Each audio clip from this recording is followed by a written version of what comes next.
that Angela Rayner has to go over this £40,000 in unpaid stamp duty on her home purchase. But has she just been a victim of, well, you know, nasty treatment by the media? That's the question. Well, let's put this to Richard Power Sayeed. He's a former Labour Party official and author and joins us right now. A very good morning to you, Richard. Good morning, Julia. Nice to see you. Nice to see you too. Angela Rayner, she's the housing secretary. She's had some problems, some questions over previous home purchases. Her own department put stamp duty up to double the rate for second home buyers. You'd think she might have sought some legal advice. She said she did, but she's ended up paying 40 grand less tax than she should have. Should she go? No, absolutely not. I think she should wait. We should all wait for the independent watchdog to come to its conclusions, and I'm very much hopeful that they're going to find in her favour.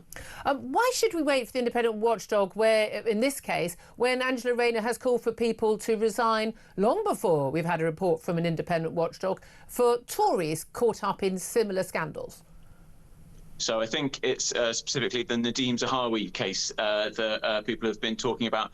I think it's quite interesting that people, a bit telling that people think that that's a case to compare. You compare these two situations. You've got one which is Angela Rayner transferring her entire life savings over to her disabled son. No, let me finish. And then making this really big mistake of paying the wrong amount of tax after she got the bad advice. So that's the Angela Rayner situation. And then the Nadeem Zahawi situation, where millions of quid that he got from selling his company, he put into an offshore account. Then the ownership of that offshore account's contents moved between different family members for absolutely no reason over several years. And then he managed to pay the wrong amount of tax. You're saying it's not the same thing? Yeah, it's not the same thing. And I called for Nadeem Zahawi. I called for him to go. I thought it was outrageous. I also thought it was outrageous that Rishi Sunak's wife was claiming to be a non-dom when she lived in this country, was married to the Chancellor, then the Prime Minister, kids at school here. Doesn't pass the smell test for me. Unacceptable. And I don't care. I called for Boris Johnson to go over his failure to register huge amounts in donations from whoever. We weren't quite sure for a quite long time. I'm very clear on this. I am down the line on this. I want our politicians to be whiter than white, to be seen to be white than white. The reality is, she's playing this whole, working class woman, I'm a mother of a teenager, who with disabilities. I don't think any of that is remotely relevant. She's an intelligent professional woman earning a six-figure salary who's bought homes a couple of times before. She had a complicated tax situation because of this trust. She should have sought proper legal advice, made sure she was on the right side of the law and paid the right tax. Either she didn't give full information to her lawyer, in which case she should go, or she did give full information to a lawyer and he gave the wrong advice, in which case she should probably sue him or report him to the Standards Association for Solicitors, because clearly they're incompetent. All this is all a whole shred of lies. I think that if somebody makes an honest mistake, then the public and indeed the media have the right to criticise them for making a mistake. She's definitely getting plenty of criticism, but it is an honest mistake. And when you get advice from three different people, I'm taking her at her word. I also think that the alternative seems very unlikely to me. But when I hear that she has got three different pieces of advice telling her that this admittedly very complicated situation with the trust for her disabled son to give him security, when she's got that advice, she then found out that it's the wrong advice. She's immediately gone to the courts to give her permission to talk about it in public. As soon as she's got the right to talk about it legally in public, she's gone to Parliament and given that statement. And no, she didn't go to Parliament. She went to Sky News and got in a bubble bath with Beth Rigby. So that wasn't a political interview. I don't think anybody could accuse the media of not having been plenty. I'm sorry, Sky News and the BBC have totally soft-soaped this story. They're so relieved there's any other story they can cover rather than this, because if it was a Tory minister, they'd have been all over this much quicker. The reality is, she criticised journalists who, at the Telegraph, Mail and Sun, asked questions about. Went, hold on a minute, you've got this property. Well, how much stamp duty did you pay? And are you sure? Did you switch and flip properties, and people asking completely legitimate questions as part of their job. She and her department and people on her behalf criticised those journalists, denied there's any wrongdoing. Meanwhile, she's hired a KC to look into it. So while she was criticising journalists and people on her behalf were, she was herself questioning it. That's a bit sodding rich. The Prime Minister went out on Monday afternoon to defend her. On Monday morning, we understand, she'd had the advice from this KC to tell her that there was some serious question marks about her financial affairs. Did she tell the Prime Minister, do you know, that she'd had this KC's report? I see it very differently, and I think that's a bit unfair, if I'm honest, Julia. What's unfair?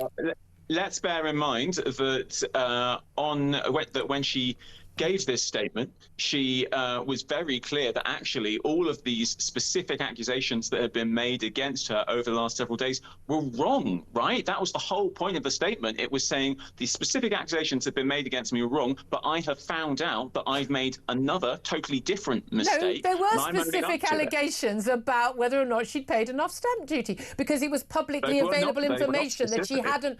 It was publicly available information. It was published in newspapers that she had paid only 30,000 stamp duty on this 80 grand property instead of the 70,000 pound that would be due if it were her second home.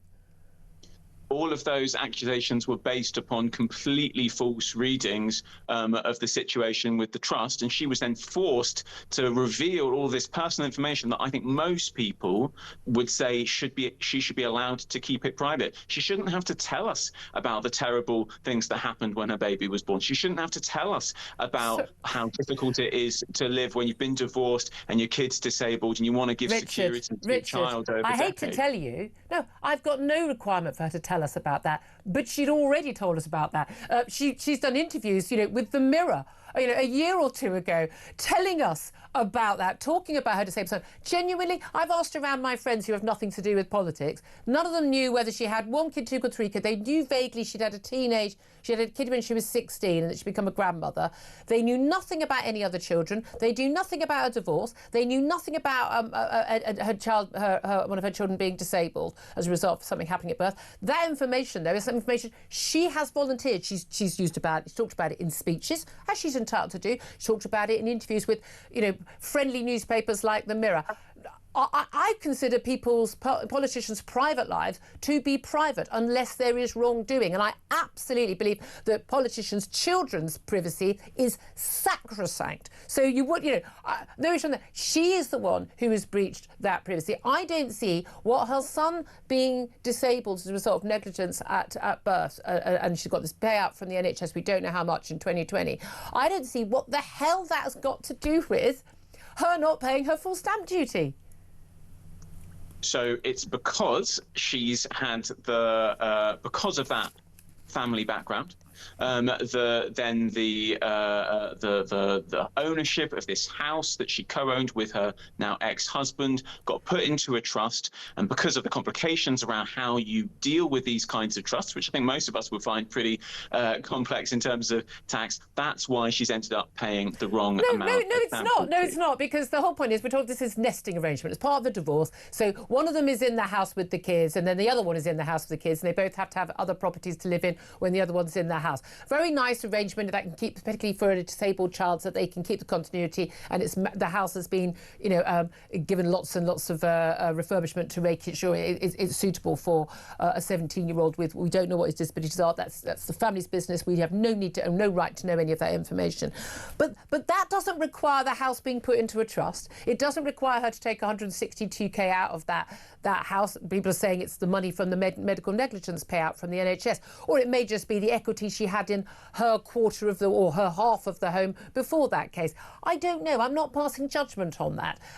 Surely she had. Can I answer that? Can I answer that, Julia? Because that really, really annoys me. It's a headline that was in the Mail and the Standard. I think it's such a nasty distortion, and it really represents how incredibly biased some journalists are against Angela Rayner. Like, she has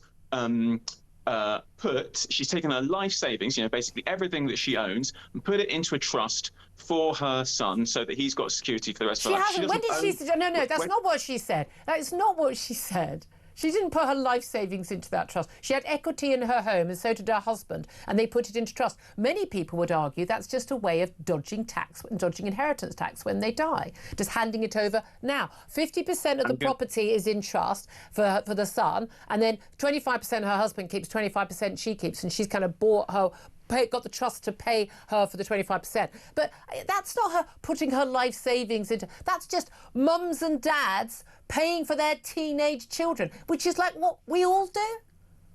I mean, it's paying for your kid who's disabled to have security in life. And yes, it is, as I understand it, from what I've read, I'm not privy to any specific information, it's pretty much what she's got. And then she, at the same time, as basically handing over enormous amounts to her son for his security in the future, has taken a significantly smaller amount in order to get a deposit on a home, which is the only home she owns, which is this place. I've made that point repeatedly. Here's the thing: she says she does everything for her kids. She does everything for her kids. She works in London most of the week, and then she goes and sees her kids. They're in their teenage. We know they're under 18, okay?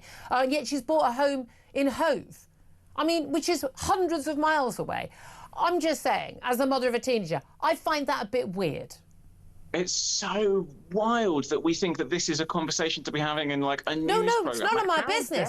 She's the one who said, everything I've done for the good of my children by buying a home hundreds of miles away, when I'm already hundreds of miles away because of my job. I've got no problem with her doing that. No one questions dads who do that. I've got no question on that. But I think most mums, like me, would go, that's a bit strange. But does she get a get-out clause? Because apparently we're all attacking her because she's a working-class woman. I'm not attacking her because she's a working-class woman. I've defended the issue. She's not owning 3 homes, blah, blah, blah, blah. I like Angela Rayner, but she is a hypocrite. And let's face it, it's now shown she's a bit of a chancer. I tell you what, I don't actually think it is because she's a working class woman. That's what the Prime Minister claimed. I think it's because she's a working class woman who's protecting workers' rights from employers. That is what the right wing media hates, and we've seen over and over again how any Labour politician who looks after workers' rights, tries to get them protections on day one from work, that is what they hate. I tell you what, protecting workers' rights like that.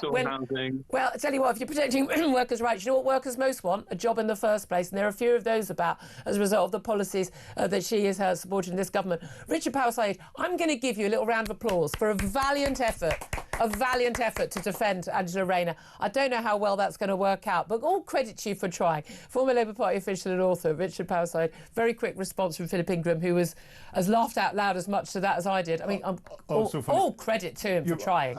If you've got complex tax matters, I've just checked their website. HMRC have got a very good helpline for stamp duty, and it's open between 0800 and 1700 Monday to Friday, and it's 0300 200 3510 in case Angie's listening, or anyone else. And they will give advice and say, oh, we understand your complexity, that's what you owe.